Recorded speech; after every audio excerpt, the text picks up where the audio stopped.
I know Thanksgiving is just around the corner when I see fresh cranberries in the grocery store. And one of my favorite ways to use them is in scones.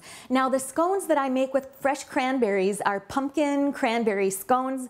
They're a little bit scone and a little bit muffin. They have the texture of a muffin, and so I call them scuffins, actually. So pumpkin-cranberry scuffins. And whenever you're making anything that resembles a scone, it's good to have your dry ingredients mixed up in one bowl and your liquid ingredients in another bowl. So I already have my dry ingredients, some flour, baking soda, baking powder, salt. I'll add a couple teaspoons of cinnamon, some fresh ground cardamom, a little bit of ground nutmeg, and a little pinch of ground cloves, and those give it those autumn flavors and fragrance. And then I just sift this right into my mixing bowl. Once my dry ingredients are in the bowl, I add some sugar. And by the way, all these measurements will be on our website, lptv.org, and you'll find all the list of ingredients there. Then I like to add a little bit of citrus zest. This time I'm using lemon, but sometimes I use orange. And remember, the zest is just the colored part of the skin. Now in my other bowl, I'm going to put my liquid ingredients. So I've got some milk.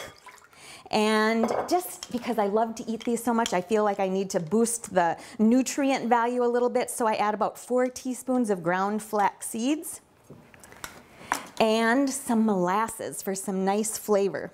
Now just whisk those liquid ingredients together until they're well combined, and then of course I need pumpkin, so I use a whole can of pureed pumpkin. Just get that liquid mixture nice and blended well, and then I'll give my dry ingredients a stir to get that citrus zest, the lemon zest, and the sugar mixed into the flour. Next, my fat. You can use butter, margarine, some of the coconut baking spread, but just make sure that it's well chilled before you put it into your mixing bowl. I'm going to add a secret ingredient, which is grated fresh ginger root. And then it's ready to put right into your bowl of dry ingredients. There's just a little bit of flour left that I can see, and that's when I add my 1 cup of whole cranberries that have been chopped.